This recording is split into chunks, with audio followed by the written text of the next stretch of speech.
So now let's talk about the Cardinals, who are going to get off to a fast start. Terrible coaching, terrible leadership, and things are going to crash hardcore. Did they get better? At one point, they had the best record in the NFL through, I think, like 10 weeks, and then just crashed and burned.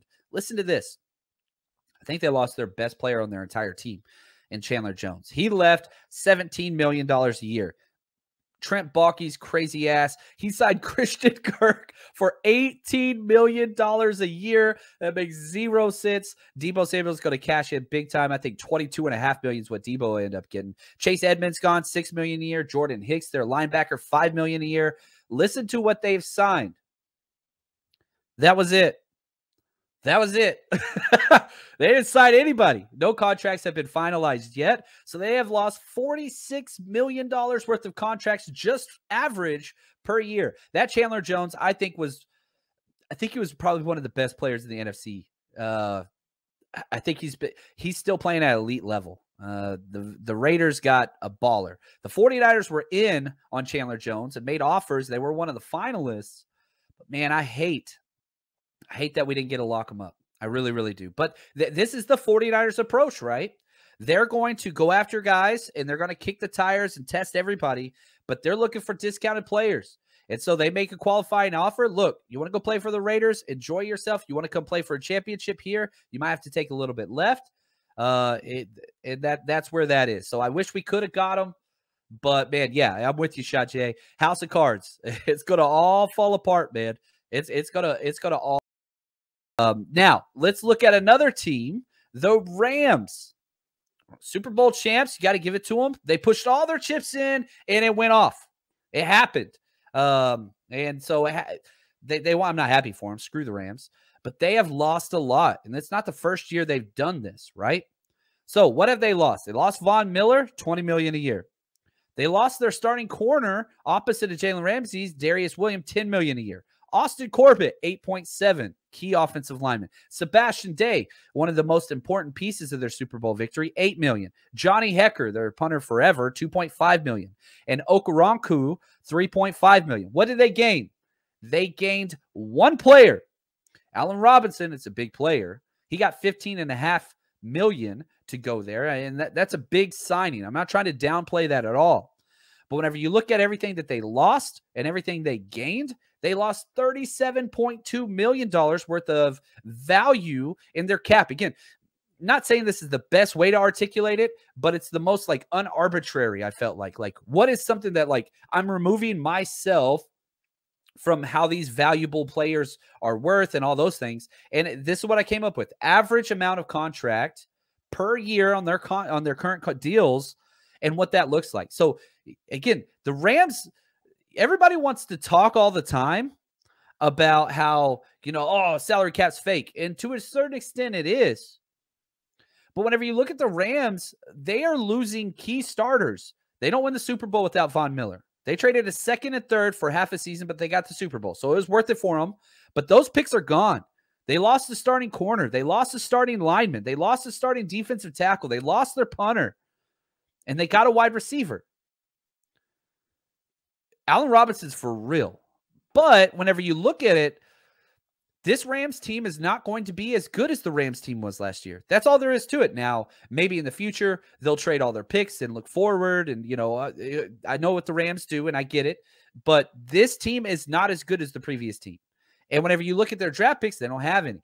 They're going to have a whole bunch of comp picks, late-round guys, but they're not getting a starting corner, starting offensive line, starting DT, starting pass rusher in the draft. It's not happening. It's not happening. Seahawks and what they lost. So you can lose players one of two ways. One, you trade them. Two, free agency, they sign somewhere else. And so I put the actual average contract per year that they are getting in their new place, or if they were just released, what they were with the team. So, for example, these are the players that Seattle has lost. Russell Wilson, who they traded, $35 million a year. Bobby Wagner, who they cut, $18 million a year. Kerry on Hyder, right? I love this dude. They cut him. Might get him back, the 49ers maybe. I love this dude, $3.4 million. Carlos Dunlap, $6.8 million. DJ Reed, $11 million. And Artie Burns, $2 million. They lost $78.6 million worth of players. That's a yearly average of their contract status. That's 78.6. That's a huge that's a huge loss. Well, what did they gain? You know, in the trade, they got Noah Fant. He's still on a rookie deal, 3.1. They got Drew Lock, 1.7. They got Shelby Harris, which was the big one, $9 million a year. And then they signed Uchenna Nwosu, who I actually liked out of USC, 9.5. And then they got the picks, which we can't calibrate that yet. So that's plus 24. So they lost 78.6. They gained 24.3. That comes out to a negative 54.3. Which, if you look at the salary cap, which is just past $200 million, it's basically a quarter. They lost a quarter worth of their salary cap value in one offseason. And what did they replace it with? Nothing there. It's very, very bad. It's very, very bad. Now, let's turn and let's talk about the 49ers. Because you can't just be all, dogging all these other teams. Let's talk about the 49ers. We've lost. We're negative on this one. Not as much as the other teams. We lost Lakin. He got 13.3. God, I'm so happy for that dude. I thought 10. I thought maybe 10.5. 13.3. He earned it. I'm so happy for him. DJ Jones got 10. That's a lot. I thought he'd get 8. He got 10. Happy for him. Compton got 2.2, Mostert 2.1. A couple of the other deals, I haven't found the verified numbers yet. Trenton Cannon, that's going to be a league minimum deal. Trent Sherfield, probably closer around the $2 million range, would be my guess. Now, what did we gain? Charvarius Ward, 13.5. Oren Burks, 2.5. Hassan Ridgeway, 1.8. Ray McLeod, 5.2. They paid pretty good for this cat. And I'll say this. How often do you hear me complain about special teams? All the freaking time, right? It's a problem because special teams kind of cost you games. There's no doubt about that. The 49ers for sure. This is good. I love that 3 out of 5 of our signings are special teams contributors. 3 out of 5. George Odom, 3.6. Ray McLeod, 5.2. Oren Burks, 2.5. So you're not breaking the bank, but those are significant special teams contracts. All 3 of those guys will be on all 4 groups of the special teams. And that's huge. That's huge. So now you add up this, we lost 46.5. We gained 26.6. That comes out, we are 19.9. That's how much we have lost this offseason.